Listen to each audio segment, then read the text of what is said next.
Welcome. In this video, we will be looking at the 5-year plans of India. पंचवर्षीय योजना के बारे में जानेंगे। तो अगर हम बात करें कि भारत में कौन सा पहला व्यक्ति है जिन्होंने प्लानिंग के बारे में बात किया, तो उनका नाम है एम विश्वेश्वरैया in 1934.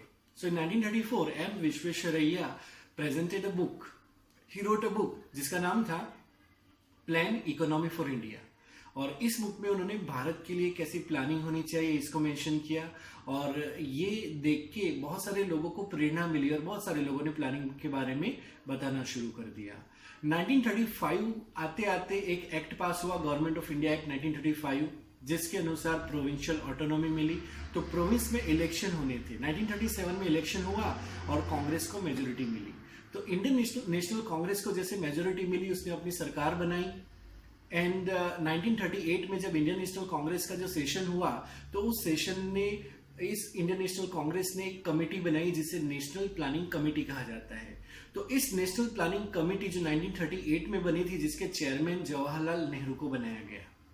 अब जवाहरलाल नेहरू कुछ प्लानिंग के लिए करते, उससे पहले 1939 आ गया और 1939 में सेकेंड वर्ल्ड वॉर शुरू हो गया।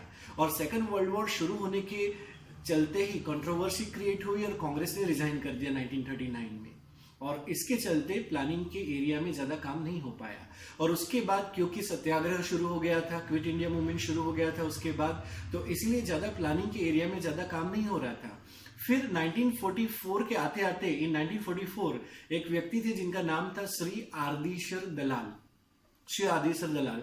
तो उन्होंने उद्योगपतियों को इकट्ठा किया। तो कम से कम 8 उद्योगपति आए, 8 इंडस्ट्रियलिस्ट आए, बॉम्बे में कॉन्फ्रेंस हुआ और उन्होंने एक ड्राफ्ट बनाया जिसको बोला जाता है Bombay plan.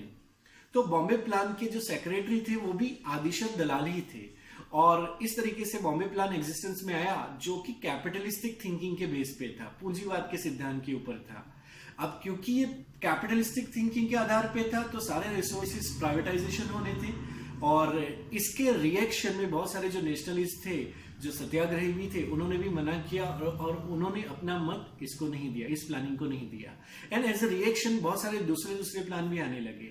So in 1944, in letter part of the 1944, जो हमारे एम.एन. रॉय थे, एक बहुत बड़े नेता है जिनका नाम है एम.एन. रॉय, तो वो रशिया के एक्सपीरियंस के बेस पे उन्होंने एक प्लान बनाया, जो प्रपोजल रखा जिसे बोला जाता है पीपल प्लान, जन योजना, पीपल प्लान, जिसका आधार समाजवाद था। जैसे रशिया में प्लान हो रहा था, हमारा मेन इंस्पिरेशन रशिया ही था उस टाइम पे, तो रशिया के इंस्पिरेशन के आधार पे उन्होंने पीपल प्लान बनाया।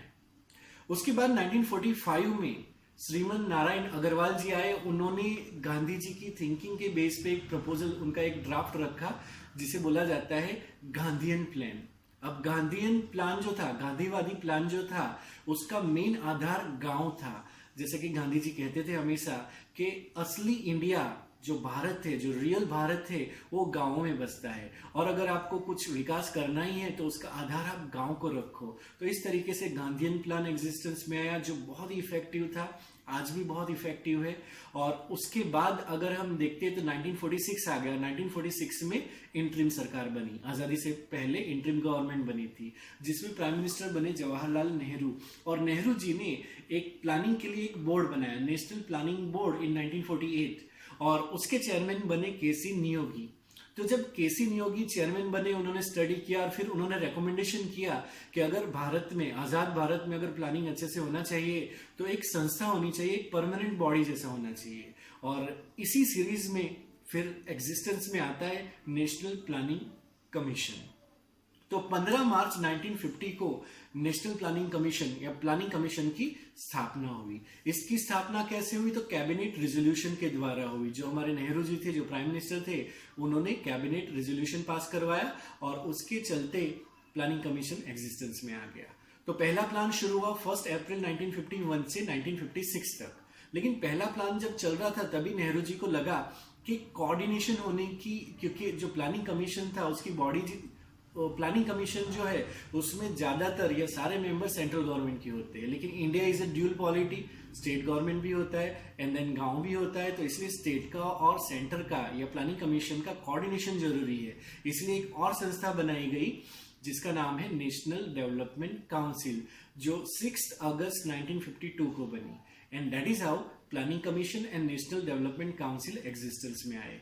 और इसी सीरीज में अगर बीच में देखें तो 1949 में जयप्रकाश नारायण ने भी एक प्लान दिया था जिसे सर्वोदय प्लान कहा जाता है, जिसके बहुत सारे एस्पेक्ट पहले 5 ईयर प्लान में देखने को मिलते हैं। और इस तरीके से हम देख सकते हैं कि कैसे हमारी जर्नी रही प्लानिंग की before independence. And thank you.